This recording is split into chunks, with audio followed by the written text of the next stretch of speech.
Diga, Deus é bom. Semana passada, na verdade eu não tinha programado, mas o Espírito Santo programou. E Ele tem liberdade no nosso meio, amém? Diga, Ele é o dono. Eita, fale mais forte. Diga, o Espírito Santo é o dono do CCA e da minha vida e da minha liderança. Diga amém. Tem nada melhor do que ser dirigido pelo Espírito Santo. Então, creio que aquela palavra precisávamos ouvir sobre o testemunho da nossa igreja e para você prestar atenção, porque não estamos vivendo em um tempo qualquer. Então, coloque aí, nós vamos estar dando continuidade na palavra da semana passada, alinhados para um tempo como esse. E que tempo é esse? Semana passada nós mostramos, Vou pedir até para Eduardo colocar o slide, que é um relógio, que é o slide número 4. Que tempo é esse? Nós temos que estar atentos para saber o tempo do Senhor, que Deus quer para a nossa vida. O slide número 3 mostra, uma palavra do Senhor para nós. Quem guarda o mandamento, não experimenta nenhum mal. E o coração do sábio conhece o tempo e o modo, porque para todo propósito há tempo e há um modo. Então, nós temos que estar alinhados com o que Deus tem. Então, em primeiro lugar, para você saber, para você estar alinhado com o que Deus tem para a sua vida, para esse tempo, em primeiro lugar, você precisa entender o seu chamado. Diga, eu preciso entender o meu chamado. Olha o rapaz ali, com os ouvidos atentos. Vamos ler Efésios aí 5, versículo 15. Portanto, preste atenção na sua maneira. Pode ler. Vamos lá? Preste atenção na sua maneira de viver. Não vivam como os ignorantes, mas como sábios. Versículo 17. Não procedam imprudentemente, mas procure descobrir e fazer tudo que o Senhor quer que vocês façam. Achei interessante nessa Bíblia Viva que ele diz: procure descobrir e fazer. Não é apenas descobrir. Tem gente que sabe o que Deus quer, mas está fazendo o quê? Você sabe o que é que Deus quer para a sua vida. Você já sabe o propósito do Senhor. E aí? Foi que mudou na sua vida depois que você descobriu? Está fazendo o que com isso? Então o apóstolo Paulo, ele nos alerta, Se você quer estar alinhado com Deus, E nós falamos na semana passada o que é alinhar. Coloque aí o número 2, por favor. Aliás, é o 2? É, o 2. Fala o que é alinhar. Alinhar é tornar reto, ordenar, retificar, endireitar, enfileirar, arrumar. Precisamos endireitar as nossas vidas. Precisamos consertar o que está errado. E para isso você precisa entender qual é o seu chamado. Talvez você esteja perdendo tempo fazendo coisas que Deus não mandou você fazer. Você tem que entender o chamado do Senhor para esse tempo, que Deus quer que você faça e deve fazer. Deus nunca faz nada à toa, irmãos, amém? Você sabia que até o teu gosto pessoal tem a ver com o chamado? Eu amo criança, eu amo ficar com elas. Quem sabe se você não tem um chamado para trabalhar na igreja de crianças? Tem gente que é apaixonado por velhinhos, ama. Por que não ter um ministério da terceira idade aqui na igreja? Quem sabe fazemos coisas com as pessoas mais idosas, Eu ouvi no jornal uma vez, pessoas que têm esse chamado para cuidar do idoso. Eles fazem coisas juntos, eles criam até, eu vi eles fazendo, quem sabe costurar, fazia roupa, artesanato, eles vendiam, eles estavam ali trabalhando. Gente, o teu gosto tem a ver com o teu chamado. Assim você não, por exemplo, eu amo mesmo, assim, eu admiro demais quem tem o dom para cuidar de pessoas no hospital, Mas não é meu dom, irmãos. Uma vez eu fui cuidar da minha mãe, eu desmaiei, quase ia desmaiando no quarto, para tomar conta. Ela era paciente, eu era a pessoa para cuidar. Me deu uma fraqueza. Quando eu vi, mãe, tá toda lá. Teve um acidente na minha família e ela cortou o rosto completo. Quando eu vi, a pressão baixou. Eu disse, me leve ali para tomar um negócio. Porque eu ia desmaiar. Como é que eu ia ficar a noite todinha com ela desse jeito? Então, não é o meu dom. Mas eu faço visita nos hospitais, eu oro por pessoas enfermas, mas não é a minha paixão. Quem está entendendo isso? Não é a minha praia. Mas quem sabe você ama isso. Dedique-se. Faça um curso de enfermagem, meu irmão. Vá trabalhar no hospital, faça oração no hospital. Vamos fazer um grupo de oração para orar pelos enfermos nos hospitais. Isso é ministério. Tem a ver com chamado. Então, nada na nossa vida é à toa. Há um propósito de Deus na nossa vida, em nos dar dons, talentos, no nosso gosto. Há propósito no Senhor, até em estarmos onde estamos. Quero te falar, tu não estás aqui no CCA à toa. Falei isso a semana passada, vou reforçar hoje. Não fui eu que te chamei para vir para o CCA. Lógico, a gente chama quando a gente está evangelizando no meio da rua, aleluia. Mas saiba que é o Senhor nos usando quando estamos evangelizando alguém. Amém, queridos? Você diz, vamos para a minha igreja, vamos lá para os cultos da minha igreja. É o nosso dever levar as pessoas para Jesus, mas também para ser cuidadas da família da fé. Mas você tem que ter essa convicção que foi o Espírito Santo que lhe trouxe, que lhe colocou aqui como uma árvore que está plantada no solo dessa igreja local chamada CCA, Centro Cristão de Adoração. Você não está aqui por acaso, você está aqui para dar fruto. Amém?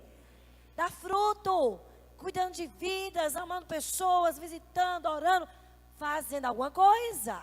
Ninguém foi salvo para ficar sentado e satisfeito vendo a vida passar. Fomos salvos com um propósito. E Paulo disse, procure entender o seu propósito e trabalhe nele. Faça alguma coisa com sua vida, porque Jesus não lhe salvou para você ficar à toa. E o pastor Marcos, terça-feira, foi uma palavra tremenda. Irmãos, olha, valoriza o Tadel. Se você não vem, você está, infelizmente, perdendo muito de crescer. Semana passada, até vou pedir para ele aprofundar, porque eu achei a palavra tremenda. Falou sobre servir. Quando você serve, você está adorando. Adorar não é apenas cantar. É uma das formas de se adorar. Então, adorador não é apenas que toca violão, teclado ou que canta. Adorador é quem serve ao Senhor. Seja na área da música, seja arrumando a igreja. Vieram uma turma essa semana lavar a igreja. Vamos aplaudir o Senhor para essa turma que veio lavar a igreja?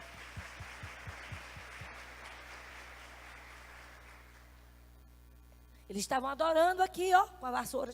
Aleluia, Jesus. Isso é adorar. Adorar é fazer visita. Adorar é cuidar de uma pessoa. É ajudar as pessoas. É se importar com alguém. Servir é adorar. A palavra adorar, se eu não me engano, é abade, mas teve a outra, que é servir. É essa daí mesmo, né? Tudo bem, eram duas palavras que ele falou. Uma que é beijar, prosquinel, que é prostrar-se, não é isso? Então, adorar, eu me prostro, que é o prosquinel, lá no hebraico, não é? E abade, acho que é prosquinel é grego e abade é hebraico. Abade significa adorar, servir. Gente, no Velho Testamento, os sacerdotes adoravam. Como? Matando os animais. Era trabalhoso, viu? Levar no peso.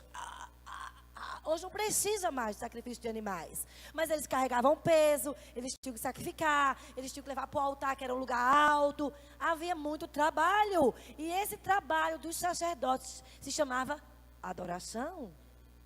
Então, adorar é quando alguém traz um copinho de água para mim. Está adorando o Senhor, servindo, tomando conta ali da atmosfera, da intercessão. Amém, intercessores? Na plaquinha, com um sorriso bem-vindo. Bem-vindo à casa do Senhor, é o lugar de adoração, lugar de buscar a presença do Senhor. Feche e abre a porta. Estão adorando? Imagina, a gente adorar abrindo e fechando uma porta? É assim. Adorar é servir. Ontem tivemos uma equipe linda aqui na igreja, botando as mesas, decorando as mesas, colocando os alimentos que o pastor Marco tinha comprado. E para servir os irmãos que estão chegando na igreja, os irmãos estavam adorando, trabalhando para Jesus. Adorar é trabalhar. Quem não está trabalhando não está adorando, porque adorar é servir. Amém? E a outra forma é também cantando. Quem está entendendo isso? Abraão foi adorar o Senhor. Primeira vez que aparece a palavra adoração é quando Abraão pega o filho para sacrificar. Ele estava obedecendo e estava custando um alto preço. Sacrificar seu único filho a que ele amava, o filho da promessa, Isaque. E o Senhor, pare agora! Agora eu sei que você me ama, que você me teme, porque você me obedeceu. Adorar é obedecer. Você está entendendo isso, querido? Então nós temos que ter esse entendimento da vontade de Deus para a nossa vida. O que é que Deus quer da sua vida? O que é que Deus quer que você faça? Qual é a vontade do Senhor para você? Você precisa ter esse entendimento da vontade de Deus, do que Deus quer. Você precisa perguntar ao Senhor, para que você possa cumprir a vontade do Senhor, para que você possa fazer tudo aquilo que está no coração dEle para a sua vida. E quando nós estamos fazendo isso, estamos adorando o Senhor. Eu vou chamar meu esposo aqui para servir ao Senhor, servindo a mim aqui em cima, porque deu um pane aqui no meu iPad e desapareceu a palavra, né? Mas ele vai servir o Senhor me ajudando aqui. Ele vai adorar o meu Deus, me servindo com todo o coração. Cadê a palavra que sumiu, né? Então, nós temos que prestar atenção. Eu nunca vi uma resistência para eu pregar essa palavra. Nunca enfrentei tanta resistência na minha vida. Então, deve ter algo sobrenatural que vai acontecer hoje de manhã. Porque já sumiu, já apareceu, já sumiu de novo. Não conseguia digitar. Eu não conseguia fazer nada. Eu dizia, o que é isso, meu Deus? Prego tantos anos, o que foi que aconteceu? Mas vai aparecer esse negócio aí, porque essa palavra vai ser pregada, amém, irmãos? Porque Deus não quer que você viva uma vida à toa. Por isso, interceda por nós. Essa semana foi bem guerra, mas o Senhor é conosco, né? O Senhor, olha, aleluia, apareceu a palavra. Deus é bom, vamos aplaudir o Senhor, Deus é bom. Aleluia. Então há um propósito se você está em Garanhuns. Você não está aqui à toa nessa cidade. Você não está no CCA à toa. Você não nasceu na sua família à toa. Você não está casado com este homem ou com essa mulher de Deus à toa. Há um propósito na nossa vida, em tudo que acontece. Olha, até quando o diabo planeja nos destruir, Deus disse, eu faço tudo para cooperar para o seu bem. Até quando passamos decepções e tristezas, o diabo quer nos destruir a nossa fé, nos fazer revoltados. Aí Deus diz, filho, me adora. É assim que você vence as suas guerras. Amém? É adorando. E aí a gente vai aprendendo com o Senhor, que tudo tem um propósito. Ele reverte o quadro, Ele muda as situações. Quando nós entendemos que Ele está no controle, né? Entendemos que tudo tem um propósito. Né? Por exemplo, você não está nesse emprego que você está à toa. Se você é gerente, fica de olho aí. Tu não é gerente por acaso. Não é um vendedor por acaso. Deus quer lhe usar. Deus coloca a gente em empresas com um propósito, em algumas posições com um propósito. Nascemos numa família que nascemos com um propósito. Passamos o que passamos, as histórias mais terríveis. Se você nunca ouviu uma palavra de uma mulher de Deus chamada Joyce Meyer, te aconselho a assistir. Gente, a história da vida daquela mulher foi terrível. Ela foi abusada pelo próprio pai por muitos anos. Ela casou com um homem que era um marginal e abandonou ela. Mas hoje essa mulher é conhecida mundialmente. Aquilo que o diabo planejou para destruir a vida de Joyce Meyer, hoje é a vida dela que é um verdadeiro testemunho dos milagres do Senhor.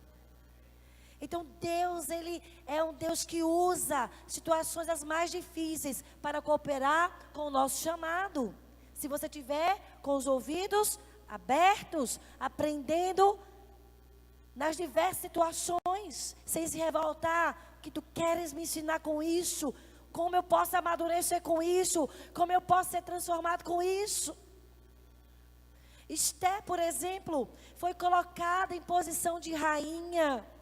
Essa moça nasceu com uma beleza extraordinária. Se você nunca leu o livro de Esther, você deve ler. É bem pequenininho o livro. Vocês lá atrás estão ouvindo direitinho? Tá bem aí o som? Dá um sinalzinho para mim se está legal o som. Esther nasceu com uma beleza incrível. Sabe qual era o chamado de Deus para a vida dela? Passar no concurso de Miss. Teve lá uma seleção de beleza.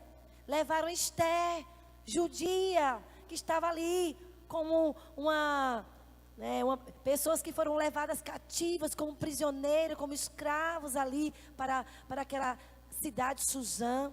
Ela foi criada pelo seu tio, porque seus pais morreram. Seu primo, Mordecai, criou ela como filha, porque ela ficou órfã desde pequena. E ele criou no temor de Deus aquela menina cresceu, ficou uma linda moça. Mas o rei Assuero ficou muito chateado com a rainha Vasti, porque era uma mulher insubmissa, rebelde. Olhe, a insubmissão e a rebeldia só traz maldição para a vida de uma mulher. Por isso, vamos obedecer aos esposos e honrá-los, amém, queridos? Ela foi tirada da posição de rainha por causa da sua insubmissão ao seu marido. E Deus, então, usou aquela situação para escolher Esther. Levaram Esther junto com muitas moças para Suzã, para o palácio. E lá, elas ficavam sendo preparadas por um ano. Olha para mim. Um ano, irmãos, de preparo para ser uma rainha. Neste um ano, elas tinham que passar 6 meses. Primeiro, elas tinham que se preparar com mirra. Daqui a pouco eu vou falar para você. Vou falar logo agora. Que eu ia falar depois, mas vou falar agora. Então, Esther, ela, teve que estar, se submetendo àquele momento ali. Vou deixar para o segundo ponto que eu me lembrei. Mas ela tinha um propósito. E ela teve que ser corrigida pelo seu primo, Mordecai. Ela esqueceu que ela tinha um propósito. Não era só para ficar se enchendo de perfume e aprendendo as coisas de rainha. Havia um chamado maior. Olhe, você não é gerente à toa, nem dono de uma empresa à toa. Não deixa isso te cegar. Há um propósito maior quando Deus coloca a gente em alguns lugares. E ela, por um momento, se esqueceu disso. E o tio dela, o primo dela disse, lá em Esther 4,14: olha, Esther, preciso da sua ajuda. Estamos agora com a sentença de morte. Porque, tinha lá um homem que era de muita confiança, um dos conselheiros do rei Assuero. Como era o nome dele que eu esqueci? Amã, terrível aquele homem. Ele queria que Mordecai se prostrasse, ele não se prostrou, ele ficou brabo. E aí falou com o rei: rei, existe um povo aí no meio da tua cidade, que é um povo que não deve viver. Assina aqui esse decreto que todos devem morrer. Porque ele queria matar Mordecai, mas não apenas Mordecai, todos os judeus. Só que Amã não sabia que Esther era judia. E Esther foi escolhida como rainha. O rei se apaixonou por ela. E ela ficou no palácio com uma rainha Esther. Esqueceu do propósito, que havia algo maior. E aí o primo dela mandou um recado para um dos servos: diga a Esther que ela se apresente diante do rei, clame por nós, porque é uma sentença de morte. Aí ela disse: meu primo, eu não posso, porque ninguém pode se apresentar diante do rei se não for chamada por ele, chamado por ele. E eu não sou chamada já há algum tempo. Aí ele disse: olha, Esther. Aí ele falou isso para ela. Esté 4,14. Se de todo te calares agora, de outra parte, Deus vai levantar socorro e livramento para os judeus. Mas tu e a tua casa, e a casa de teu pai, perecerão. Quem sabe, Esté, se não foste elevada a rainha para tal tempo como este. Alinhados para um tempo como este. Olha, Esté, não te engana, tu não estás aí só para ficar no palácio, não. Quem sabe? Acorda, mulher. Há um propósito em você ser rainha. É para você agora intervir e não deixar o nosso povo morrer. Porque se você for covarde e não fizer o que Deus está te mandando, Deus vai levantar socorro, porque Ele sempre levanta. Mas Deus está contando contigo, te colocou aí com esse propósito. Aí ela diz, então, Mordecai, prepare um jejum de 3 dias. Eu não vou comer com minhas servas, nem beber por 3 dias. E vocês também, vamos clamar pela misericórdia do Senhor. E você sabe o que aconteceu, né? Deus interviu e livrou o povo de Israel. Mas ela teve que ser corrigida, porque ela estava perdendo o propósito, porque estava ali. Nós não podemos ser negligentes com o que temos recebido de Deus. Você não pode ser negligente com os talentos que Deus colocou em você, na sua vida. Você não pode estar negligente na empresa que você está. Não dê mau testemunho. Não seja um funcionário relapso, mas seja excelente nessa empresa. Faça a diferença. Faça o melhor. Tem gente que não pode ter dinheiro, irmãos, que se desvia. Fica fascinado. Conheço muitos que esfriaram e fizeram do Deus o próprio Deus da vida deles. Cuidado! Cuidado com a posição que você tem. Cuidado com o dinheiro que você coloca, que Deus coloca na sua mão. Há um propósito: servir o reino de Deus.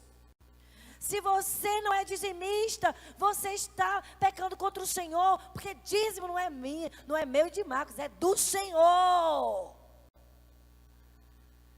E quem não é fiel no pouco, nunca, nunca, nunca. Quanto mais dinheiro tem, mais mesquinho fica. Seja fiel no pouco. Dizimista fiel no pouco. Seja fiel na empresa. Seja fiel com os seus dons. 2 Coríntios 6:1. Pode anotar aí, viu, queridos? Paulo disse, e nós, na qualidade de cooperadores com Ele, também vos exortamos a quem não recebais em vão a graça de Deus. Não receba a graça de Deus em vão. Deus não tem investido em você em vão. Há um propósito nos cursos que você está fazendo. Há um propósito em você estar onde você está. Não fica vivendo à toa. Como Esté, que tinha perdido a noção do propósito. Faça a diferença como empresário, faça a diferença como funcionário, faça a diferença como gerente. Você está ali para ser um homem e uma mulher de Deus. Eita, não tem um amém? Agora tem. Esse é nosso chamado. Ser luz. E Paulo valorizava o investimento de Deus. Que homem que eu admiro, apóstolo Paulo. Deus investiu na vida daquele rapaz. Um assassino. Estava perseguindo a igreja.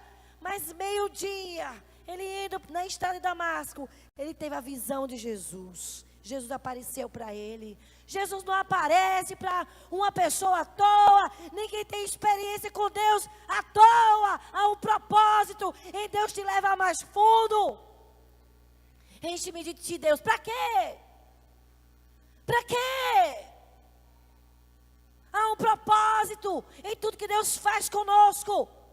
Então, meu irmão, fique atento o que é que Deus quer contigo, como Deus quer te usar. Não seja negligente. Perceba, há um investimento em você.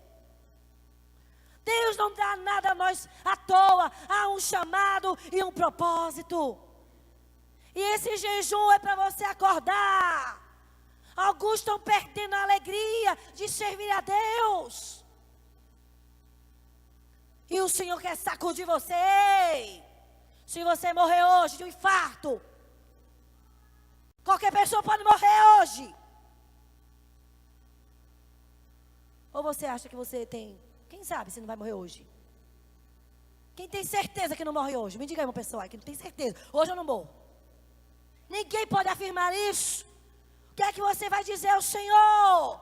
Com os dons, talentos, capacidades que Ele te deu. Está fazendo o quê? Não podemos viver uma vida egoísta. No nosso mundinho. Um crente que só vem cumprir culto e já olha para o relógio. Eita, Jesus, tem piedade de mim. É outro nível, é outro tempo. Não podemos mais ser assim. Deus está esperando de você que você acorde. A hora está passando, o tempo está passando. E há um chamado e um propósito que Deus deu a você, para você cumprir. Paulo valorizava muito a graça de Deus. Ele sabia que ele não prestava para nada. Miserável homem que sou, ele dizia. Mas a graça de Deus foi na minha vida. Ele me salvou, perdoou os meus pecados. Não vou viver uma vida à toa. Quantos crentes vivendo à toa. Que tristeza. Que tristeza. Ver pessoas sem alegria de servir. Servir as pessoas é adorar. Você não está perdendo tempo em servir. Você nasceu para isso. Nascemos para servir ao Senhor. Servir as pessoas. É o meu chamado e o seu. Viver para Deus é uma honra. Meu Deus, que honra de ter me encontrado contigo aos 14 anos. Se eu tivesse outra oportunidade, eu daria de novo. Paulo era um homem assim, muito grato. Ele era um homem muito intenso na obra de Deus. Que homem incrível. Apaixonado pelo que fazia para Deus. Você nunca vê ele reclamando. Eu me gastarei e me deixarei gastar por amor a vocês. Que homem incrível. Não foi discípulo de Jesus pessoalmente, mas amou Jesus intensamente. Ah, irmãos, você tem que descobrir seu chamado para não viver uma vida à toa. Você não é o que é, não está onde está à toa. Você não foi salvo para viver assim, de qualquer jeito. Paulo foi um homem focado, alinhado com o propósito. Gálatas capítulo 1, versículo 15. Ele diz assim: quando, porém, ao que me separou antes de eu nascer e me chamou pela sua graça. Foi a graça, eu sei que eu não merecia. Eu sou o pior dos pecadores, ele dizia. Eu nem mereço ser apóstolo, de tão ruim que eu fui. Aprove revelar seu filho em mim, para que eu pregasse entre os gentios. Eu não perdi tempo, nem consultei carne e sangue. Gálatas capítulo 1, 15, 16. Anote aí na sua agenda. Ele dedicou toda a sua vida para ser apóstolo dos gentios. Ele entendeu, Deus me chamou para ser pregador para os gentios. Então é meu chamado, vou gastar minha vida com isso. E ele viajava mais do que ninguém. Ele pregava para judeus, não quer não judeu, então vou para os gentios, porque esse é meu chamado. E gastou a vida toda pregando. Ele tinha um propósito. 1 Coríntios 15, 10, pode anotar. Ele disse: mas pela graça de Deus, eu sou o que sou. E a sua graça que me foi concedida não se tornou vã. Antes eu trabalhei muito mais do que todos eles. Todavia não eu, mas a graça de Deus comigo. Eu tenho prazer em trabalhar para Deus. Quem é que diz um amém aí? Se você não tem prazer mais, converta o seu coração. Servir ao Senhor com alegria. Servir é adorar. Servir é adorar. E fomos chamados para o louvor da sua glória. Não apenas cantando, mas expressando a nossa oração com a nossa vida. A nossa adoração com o nosso serviço. E ele disse, eu não vou viver uma vida à toa, eu vou alegrar o meu Deus. A sua graça, Deus, na minha vida. O seu perdão na minha vida não vai ser em vão. Eu vou dar minha vida para o Senhor. O que você diz nessa manhã? Feche os seus olhos. Olha aí no seu lugar. Talvez você perdeu o amor por servir. Não é a mim nem a Marcos que tu está servindo. É a Ele que comprou você com o sangue dele, que te alcançou na lama do pecado, no vazio. Que tu perdeu o prazer de servir o Senhor. Peça perdão, porque servir é adorá-lo, é reconhecer que Ele é digno. Digno da sua força. O primeiro mandamento disse que nós devemos amar o Senhor de todo o nosso coração, de toda a alma, de todo entendimento, mas com toda a nossa força. Força fala de trabalho, de serviço. Paulo era um homem muito dedicado. Deu a vida dele. Ele era tão íntimo, irmãos. Pode abrir os olhos, né? Vocês são bem obedientes. Segundo Timóteo 4, versículo 6. Tu sabe que ele sabia que chegou o tempo da morte dele? 2 Timóteo 4, 6. Ele disse, eu sei que chegou o tempo da minha partida. Meu Deus! Não me diga não, Senhor, porque senão eu morro antes de tristeza, né? Mas ele sabia, chegou o tempo. Mas olha o versículo 7 de 2 Timóteo 4. Ele diz, combati o bom combate. Eu completei, Deus, o meu chamado. Eu guardei a fé. Deus, pode me levar. Tudo que o Senhor me mandou fazer, eu fiz. Está aqui diante de ti. Gente, que coisa linda.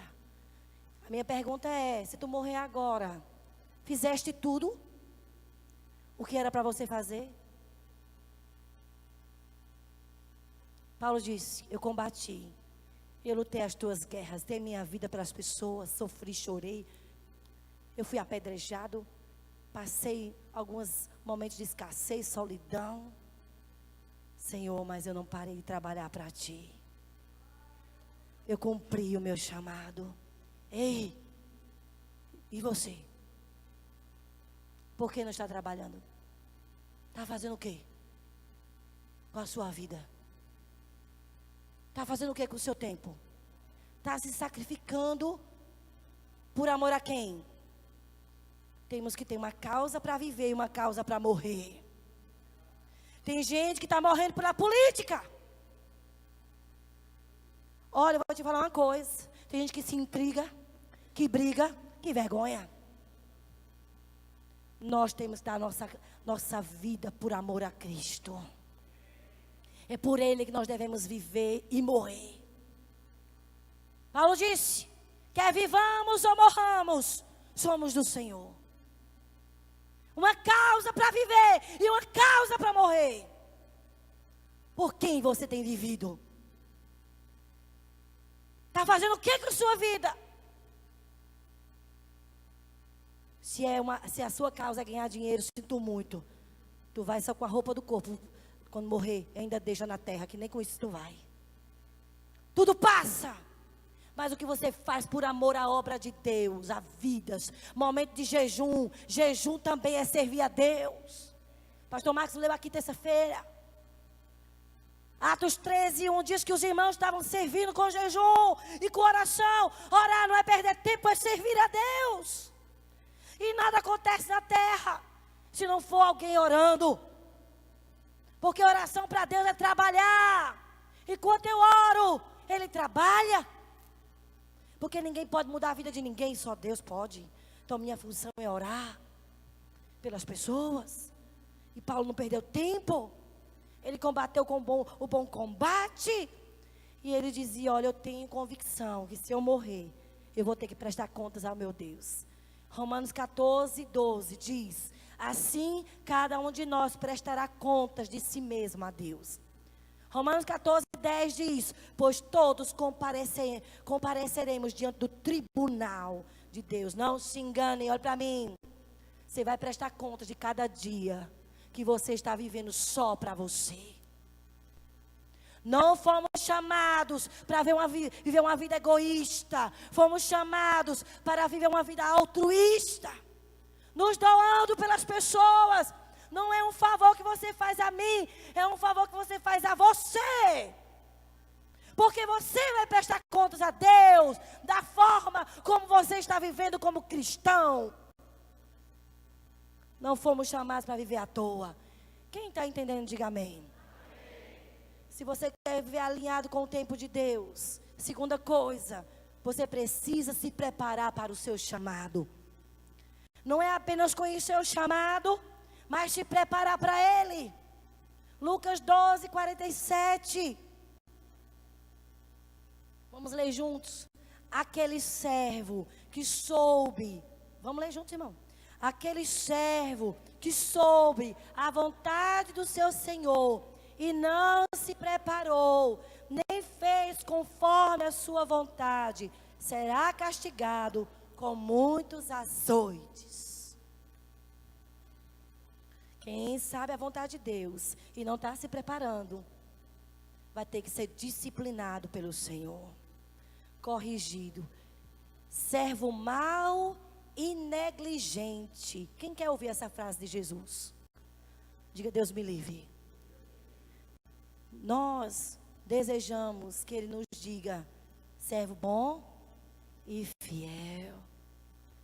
Tudo que eu confiei na sua mão, filho, filha, você fez de todo o coração para mim.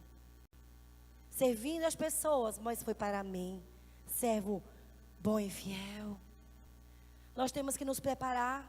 O primeiro preparo que Deus requer de mim, olha, isso é muito importante. Fica ligado aí. Primeiro preparo para se cumprir um chamado é o espiritual. É o interior. Porque esse preparo é um preparo no nosso caráter. E nós devemos ter o caráter de Cristo. Por isso que o Espírito Santo de Deus demora tanto tempo trabalhando na tua vida. Para te dar estrutura, para que teu chamado não te destrua. Para que você não se perca por causa do seu chamado. Então ele trabalha nas suas intenções, motivações, e haja demora, e a gente diz: meu Deus, morri, me acabei. Sim ou não? Quem já sentiu isso? Eu já senti tantas vezes. Eu digo: não chega não, Deus. O Senhor tem, quando é que vai chegar? E Deus: calma que eu estou cavando um alicerce. Eu digo: meu Deus, é um alicerce que nunca mais se acaba, pelo amor de Deus. Eu fico lembrando de Deus: olha, eu passei dos 40, o Senhor se lembre. E a gente só tem uma vida para viver. Tem mais coisa, viu? Você aguarde aí. Primeiro preparo é o espiritual, é o interior, fala de caráter. Esther, ela teve que se preparar. Ela teve que ficar no palácio 1 ano, olha aí, preparo. Esther 2:12, coloque aí na sua agendinha. Olha o versículo. Antes de qualquer daquelas moças, foram escolhidas muitas moças lá em Suzã. Antes dela se apresentar ao rei Assuero, elas deveriam completar 12 meses de tratamento. O primeiro tempo era de 6 meses, que era com óleo de mirra. E os outros 6 meses era com perfumes e cosméticos. Vamos falar por que o óleo de mirra. Mirra significa amargo.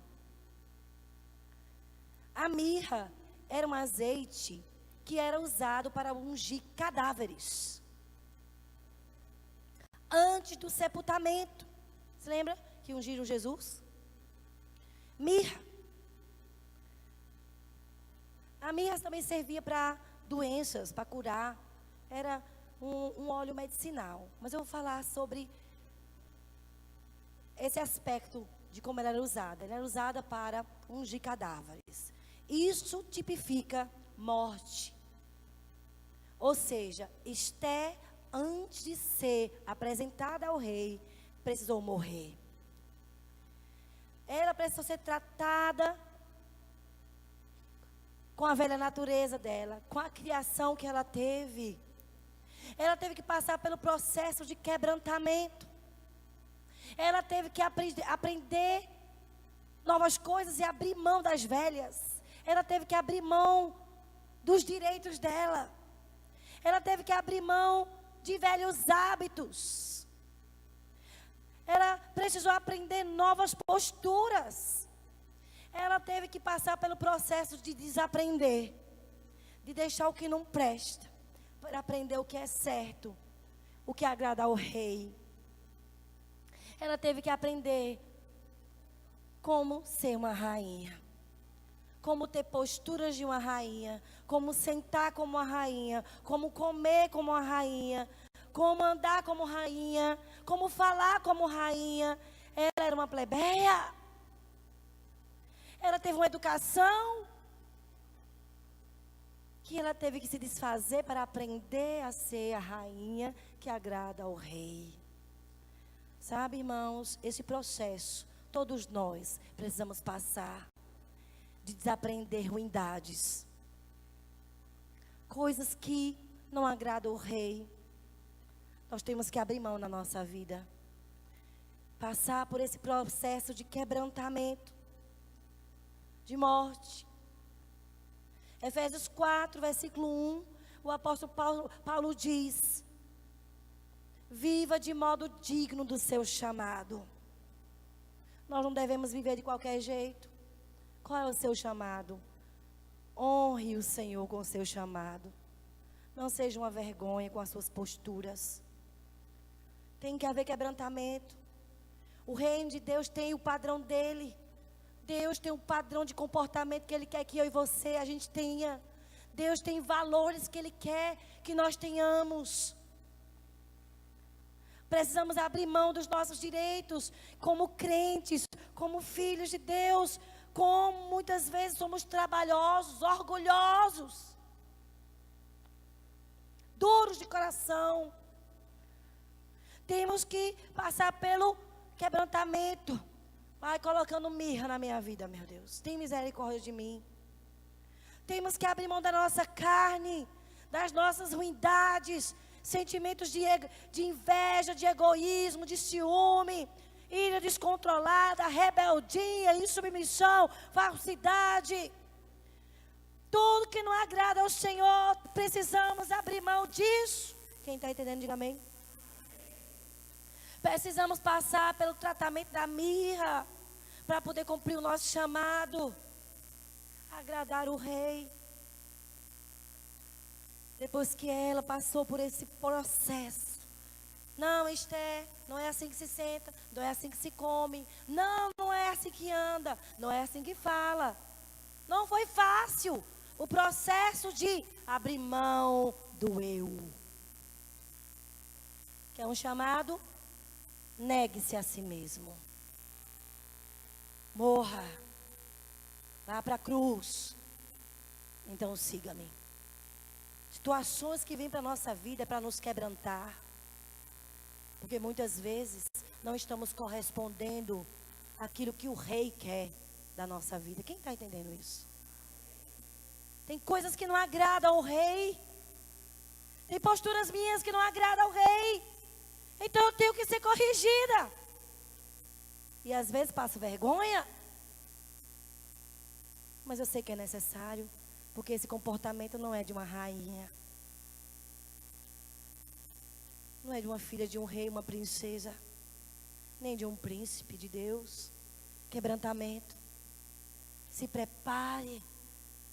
Vá jejuar e se humilhar e pedir perdão toda vez que você errar. Seja quebrantado, aceite correção, diga sim, sim. Ô pastora, e o que é quebrantar? Eu antes de continuar, viu, Eduardo, coloque essa próxima aí, eu vou voltar para esse mesmo slide. Falar sobre quebrantamento. Significa uma pessoa sem resistências. Faça o que quiser, Deus. Eu não tenho nada mais. Enfraquecido, abatido, sem força. A palavra quebrantar, cuja origem etimológica é do latim crepare, significa quebrar, estalar, rachar. Dá-me um coração quebrantado. Te prepare, irmão. Tu vai ser quebrado. O que é quebrantar? É só isso aqui, ó, irmãos. Deus pega você. Dependendo do propósito, ó. Ele precisa fazer isso contigo. Te quebrar. É porque eu não tinha aqui. Mas estava servindo essa bolachinha creme crack que está aqui, ó. Esmagalhada. É necessário esse processo de quebrantamento. Quebrantar não é fácil, dói, ai, renunciar custa, se humilhar também. Mas é assim que Deus forma o caráter dele em ti e te prepara para o teu chamado. É se esvaziando, é se esvaziando. Quem está entendendo, diga amém. Volte aí o slide.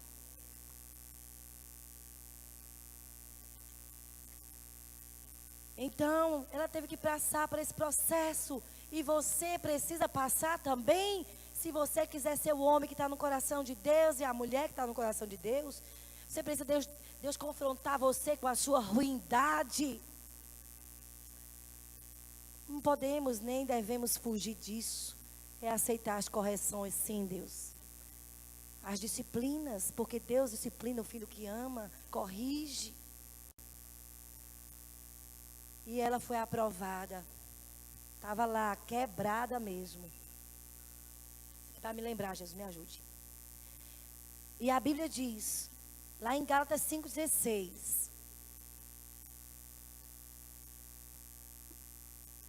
Antes de ler sobre isso, Gálatas 5, ela não só ficou na mirra, né? Deus teve misericórdia dela. Depois que ela foi quebrada, ela aceitou o tratamento. Ela foi obediente. Sim, como é que senta mesmo? Ah, é assim, tá certo. Como é que fala mesmo? Ela foi tão quebrantada, tão maleável, que passou o tempo de 6 meses. Aprovada. Aprendeu como ser uma rainha. Então veio o segundo período do tratamento dela, que era passar pelos perfumes, né? Pelos cosméticos. E aí, gente, passar por perfumes e cosméticos é bom demais, viu? Mas antes, quebrado, viu? Nem pense que Deus vai colocar em você o perfume de Cristo se antes não sair o fedor da carne. Tem que sair, né? Esse processo, esse banho de perfume simboliza o relacionamento que ela teve com o Espírito Santo e que nós devemos ter. Relacionar com o Espírito Santo, além de mudar a nossa vida e nos ajudar a abrir mão da carne, de atitudes erradas, nos traz o cheiro, o bom perfume de Cristo. O objetivo desse relacionamento com o Espírito Santo é que fique marcado em nós a presença dele e não tenhamos mais cheiros de carne, nem cheiro de pecado. Quem está entendendo, diga amém. Lá em Gálatas 5,16 diz: por isso vos digo, vivam pelo Espírito e de modo nenhum satisfarão os desejos da carne. Para cumprirmos o propósito de Deus, precisamos rejeitar atitudes carnais, comportamentos da velha natureza e tomarmos posse da nossa nova natureza. Precisamos tomar posse de quem somos em Cristo. Somos filhos e queremos nos parecer com o Pai Celestial. Nos preparamos para cumprir o nosso chamado quando permitimos que Deus trate com o nosso interior. Porque o ministério é alicerçado, é no caráter. Por isso que Deus trabalha, por isso que o Espírito Santo trabalha tanto dentro de nós. Gasta tanto tempo tratando o nosso homem interior, para trazer a beleza de Cristo para nós. A segunda área que você precisa se preparar para cumprir o chamado é a área natural. Você deve se tornar excelente nos dons que você recebeu do Senhor. Você deve se aperfeiçoar, aprimorar, melhorar naquilo que Deus te deu, naquilo que Deus te chamou para fazer. Você deve fazer faculdade, você deve ser o melhor aluno, fazer cursos que te aprimorem. Porque quando você estiver pronto, as portas vão se abrir, oportunidades vão chegar. Quem concorda com isso, diga amém. Daniel 6,3 diz: Daniel se destacou tanto dos superintendentes, havia superintendentes, sátrapas. E Daniel superou todos eles por suas grandes qualidades.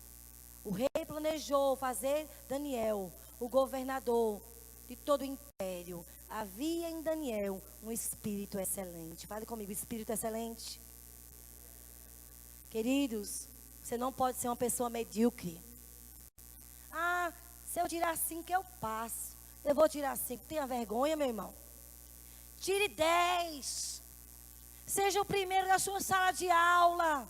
Que as pessoas venham aprender com você. Seja excelente. Quem pode dizer amém? Seja o melhor professor na faculdade. Seja o melhor gerente. O melhor vendedor. Seja excelente. Porque Daniel era excelente. Havia um espírito excelente. Eu tenho muita Deus, eu quero esse espírito excelente que Daniel tinha, que é o Espírito Santo. Amém, queridos? Diga, já está dentro de mim. Diga, eu tenho um espírito excelente. Então, querido, faça a diferença. Saia da mediocridade. Volte a estudar. Você fez a 8ª série, meu irmão? Pelo amor de Jesus, ninguém vive hoje com 8ª série, não, que é a antiga 8ª série, que agora é o quê? Ensino fundamental. O básico dos básicos. Quero te falar, volte a estudar. Vai terminar o seu ensino médio. Faça uma faculdade. Nós conhecemos em Brasília um homem que começou a estudar com 50 anos de idade, eu fui 54. Quando nós conhecemos, ele já era um advogado. Começou a estudar, já tinha uma idade avançada, mas ele foi atrás dos sonhos que ele tinha. Então, quero te falar, luta pelos sonhos de Deus na tua vida. Quem concorda com isso, diga amém. Provérbios 22, 29. Eita, versículo forte. Você conhece alguém lá no seu trabalho que faz o seu trabalho com excelência e perfeição? Em pouco tempo, seu valor será reconhecido e ele será chamado para trabalhar para o rei. Você conhece alguém que faz seu trabalho com cuidado e perfeição? Em pouco tempo essa pessoa será reconhecida e será exaltada. Quer ser excelente? Quer fazer diferença? Seja excelente. Saia da mediocridade, do comodismo, da preguiça. Provérbios 1:5 diz que uma pessoa sábia adquire a habilidade. Diga, tenha misericórdia de mim, Jesus. E por último, irmãos, precisamos conhecer o tempo e o modo de Deus. Se você quer estar alinhado com Deus para esse tempo, entenda o seu chamado, compreenda o que Deus quer. Em segundo lugar, se prepare. Deixa Deus tratar com o teu interior. Deixa Deus tirar a rebeldia, o orgulho, a insubmissão, a falha no caráter. Procura adquirir habilidade, estudando, se aprimorando no que Deus te chamou. E por último, conheça o tempo de Deus e o modo de Deus.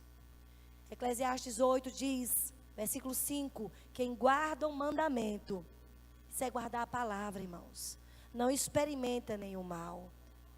O segredo para que nós possamos cumprir a vontade de Deus, estarmos alinhados para esse tempo que Ele quer nos usar, é ficarmos atentos ao que o Senhor está nos falando e nos mandando fazer, porque existe um tempo de Deus para nós, e a maneira certa de fazermos as coisas acontecerem.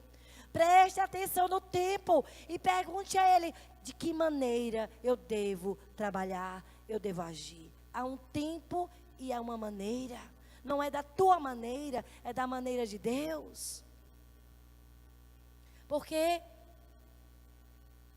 se você não souber o tempo nem a maneira, você pode atrapalhar o tempo de Deus na sua vida. Como Jonas.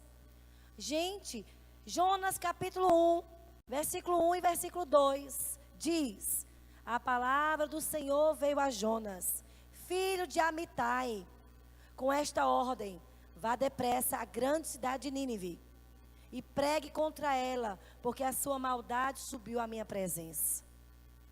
Ficou claro qual era a vontade do Senhor aqui ou não? A palavra do Senhor veio a Jonas com esta ordem: vá depressa à grande cidade de Nínive e pregue contra ela. Tinha como ele ter dúvida? Não. Mas sabe o que a Bíblia diz? Leia Jonas quando chegar em casa. No versículo 3, Jonas ouviu o Senhor falando. Eu disse: o quê? É para eu ir para Nínive? Vou nada, Deus. De jeito nenhum que eu não vou. Aquela cidade, eu vou para Tarsis. Não vou para Nínive, não. Olha, a vontade de Deus era essa: vá, meu filho, para Nínive, pregue para essa cidade, se arrependa. Vou nada, eu vou para ali. Eu vou para Tarsis. Não, o senhor está errado. Vou fazer a sua vontade, não. O senhor está equivocado. E ele desobedeceu ao Senhor. Quis fazer as coisas da maneira dele, mesmo conhecendo a vontade do Senhor. Ele não quis fazer a vontade de Deus da maneira de Deus, mas do seu jeito e da sua maneira. Se você nunca leu Jonas, vá ler para você ver o que aconteceu. Teve que passar pela disciplina de Deus. Não quis se submeter ao Senhor. Quis fazer as coisas da maneira dele. Teve que passar pelo quebrantamento.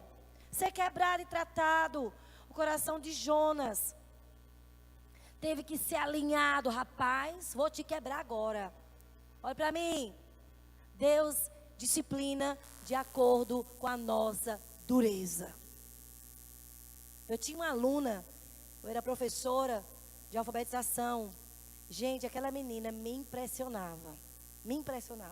Ela era filha de missionários. Quando eu olhava para ela, ela obedecia com o meu olhar. Mas eu tinha um menino na minha sala de aula. Gente, aquele menino me tirava do sério. Eu tive que pegar no braço dele, ele me chutava. Fique aqui. E naquela época podia botar de castigo, né? Eu tinha que botar ele sentadinho para pensar. Tu não vai pro recreio. Eita, menino, pelo amor de Jesus. Eu dizia: Senhor, me dá amor, meu Deus. Me ajude a ser uma cura para a vida desse menino. Teve uma vez que ele pegou a prova que eu dei a ele, pegou assim, amassou e pisou. Eu digo: meu Deus, oh Jesus, me ajude com esse menino. Aí eu respirei fundo. Gente do céu. Eu disse: querido, por que você fez isso com a prova? Gente, teve que ser o domínio do Espírito. E ele, bravo. Aí eu disse: ô meu filho, o que foi isso? Pelo amor de Jesus. Tia, meu pai derrubou minha mãe do chão, pisou na cabeça dela, ficou enforcando ela. Eu vou matar meu pai. Era o pai dele, aquele papel. Quando eu vi a história dele, meu coração chega doeu. Eu digo: vem cá, meu filho. Eu comecei a orar por um menino, que o meu coração se compadeceu. Havia essa atitude dele, rebelde, por causa da história dele. E eu tive que conversar para eu compreendê-lo, né? Já o outro, meu Deus, podia ter conversa como não tivesse. Não tinha conversa com o menino. Eu tinha que ser dura mesmo, ficar quase todo dia sem recreio. Mas saiba de uma coisa: com essa menina, que ela entendia meu olhar, um dia ela desobedeceu. Aí eu disse: olhe, sente aqui. Na hora ela sentou. Ela era tão obediente que não demorou nem 5 minutos. Tá ótimo, pode sair. Porque ela era tão obediente que eu não tinha nem coragem de deixar ela muito tempo. Porque tudo que eu dizia para ela, ela disse: senhora. Eu digo: meu Deus, que coração tão... Eu digo: eu só vou botar assim para não estragar o coração dela, para ela continuar assim. É Deus conosco, irmãos. Quando somos tão obedientes, Deus não passa a mão nos nossos erros. Mas rapidinho Ele trata conosco, rapidinho a gente sai da disciplina, rapidinho. Porque Deus ama quando a gente tem um coração quebrantado, que não resiste. Sim, Senhor, pode quebrar mesmo, pode disciplinar. Eu realmente preciso mudar essa área. É verdade. Agora a gente diz: o que você está pensando? Oh, meu Deus, tem até pena. Vai sofrer com um condenado. Tem gente que a vida não muda por causa da dureza do coração. É anos só sendo corrigido. Parece que endurece mais, como Faraó. Oh, em nome de Cristo, não tem nenhum faraó aqui, Jesus. Aleluia. Só tem gente quebrantado. Todos nós somos quebrantados porque somos filhos. Amém, irmãos? Somos filhos. E sabemos que Deus disciplina quem Ele ama. Ele nos ama. Então, Jonas teve que ser quebrado, tratado. Foi parar na barriga de uma baleia. Não diz baleia, não. Diz um grande peixe. A gente acredita que é uma baleia, né? Mas diz um grande peixe. E lá, dentro da barriga daquele grande peixe, no fundo do oceano, ele orou ao Senhor. Oh, Deus, perdoa a dureza do meu coração. Estou parafraseando. Mas ele se humilhou. Mas teve que passar pelo quebrantamento. Nós não precisamos que Deus endureça conosco. Não é verdade, irmãos? Não precisamos que Ele endureça. A Bíblia diz que nós devemos conhecer o olhar de Deus. Na hora que Ele nos repreende, na hora a gente entende. Tá certo, Senhor. Instruir-te-ei, ensinar-te-ei o caminho que deve seguir. Guiar-te-ei com os meus olhos. Se eu não me engano é Salmo 32, 8. Deus falou para mim quando eu me converti: filha, fica atenta ao meu olhar. Quero guiar você com os meus olhos. Gente, precisa de muita sintonia, né? Eu sei quando o Marco está com raiva de mim por causa do olhar dele, fulminante. A esposa sabe, sim ou não? Os maridos sabem quando a esposa está braba, pelo olhar. Nós devemos conhecer o olhar do Pai Celestial, quando está nos corrigindo, se estamos agradando a Ele ou não. E Jonas teve que ser muito tratado. Ele atrapalhou o que Deus tinha. Não precisava passar por aquilo tudo, mas teve que passar. Nós podemos atrapalhar o propósito de Deus, mas também nós podemos atrasar. Diga comigo, atrasar. Podemos atrasar o tempo de Deus nas nossas vidas, quando agimos sem antes ouvir o Senhor falar sobre o tempo dele e a maneira dele. Não faça as coisas da sua maneira. Nem faça no tempo que você acha que é o seu tempo. Eu estou preparado. Sei já fazer tudo. Não é você que determina o tempo, é Deus. Eu quero falar um pouco sobre Moisés. Moisés, ele atrasou o tempo de Deus na vida dele. Queridos, Gênesis 15, versículo 12 e versículo 13, está escrito lá. Se você abrir sua Bíblia, você vai ver Deus falando os segredos dele para Abraão. Abraão era amigo de Deus. E Deus então, aqui em Gênesis 12, o Senhor, Gênesis 15, versículo 12, o Senhor fala para ele os segredos sobre, olha, sua descendência. Abraão, ela vai ser cativa, vai ser presa. 13, diz assim: sabe com certeza, Abraão, que a tua posteridade será peregrina em terra alheia, e será reduzida à escravidão, e será afligida por 400 anos. Diga 400 anos. Deus não se engana em datas. Deus sabe o tempo certo das coisas acontecerem. O tempo e a hora. E ele disse a Abraão que era 400 anos. Agora, abra aí a sua Bíblia em Atos capítulo 7. Olhe em casa, medite em Atos capítulo 7. Se você estiver escrevendo, você vai ser muito abençoado, porque você vai estar lendo muitos livros da palavra do Senhor esses dias, para lhe edificar. Atos capítulo 7, nós não vamos ler tudo, mas do versículo 17 ao versículo 36, fala sobre o tratamento de Deus na vida de Moisés. O versículo 17 começa dizendo, olha que coisa profunda. Atos 7, 17 diz: como porém se aproximasse, diga comigo, aproximasse.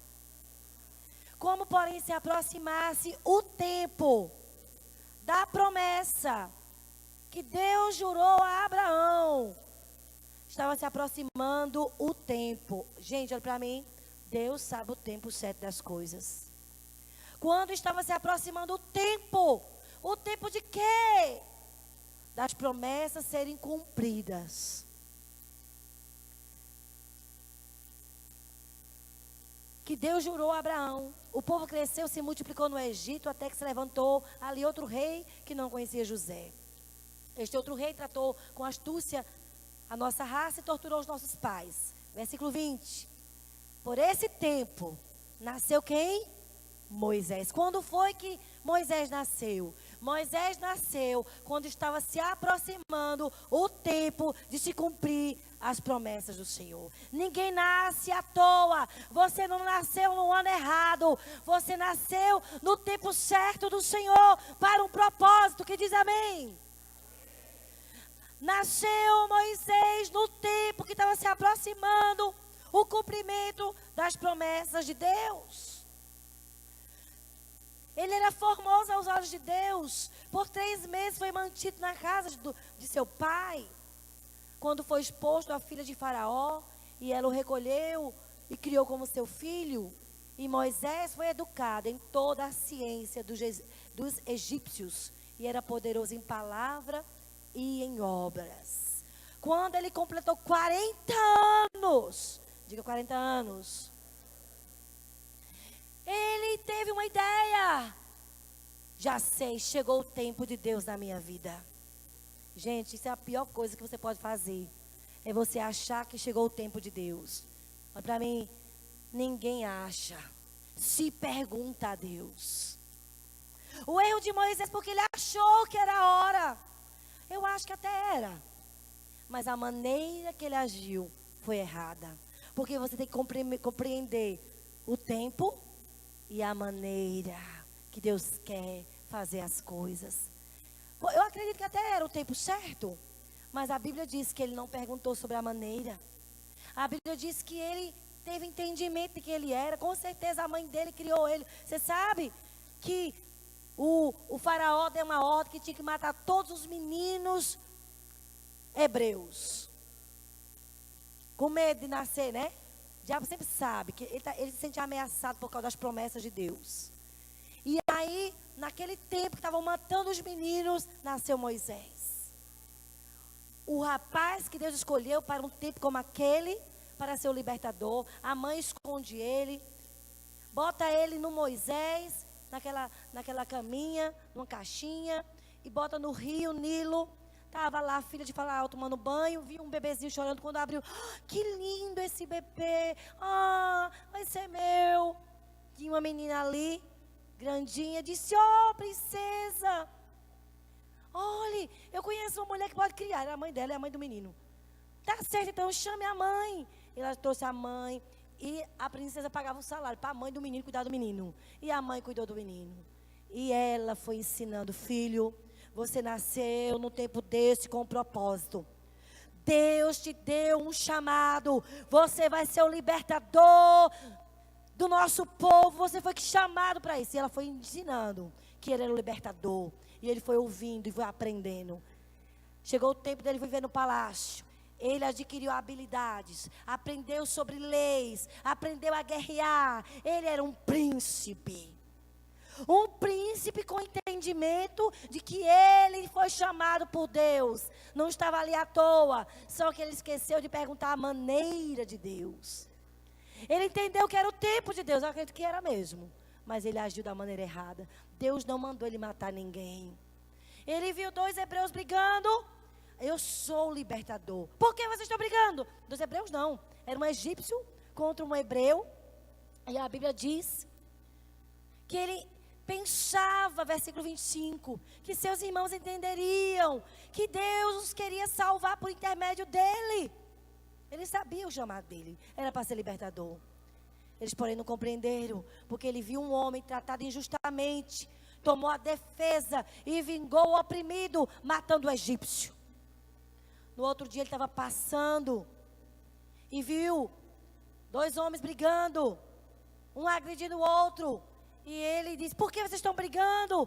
E aqueles 2 homens disseram, quem te constituiu a autoridade de juiz sobre nós? Acaso queres matar-me como fizeste ontem com o egípcio? A estas palavras Moisés fugiu e tornou-se peregrino na terra de Midian por 40 anos. Olha para cá. Por não ter entendimento e fazer as coisas da maneira dele, ele atrasou o processo de Deus para 40 anos. Eu acredito que aqueles 40 anos era o tempo de Deus, mas não era assim que era para ser o libertador. Ele não perguntou como tu queres me usar. Agiu da forma dele, porque ele se achava muito capaz. Eu sou um príncipe. Deus me quer como libertador, é verdade.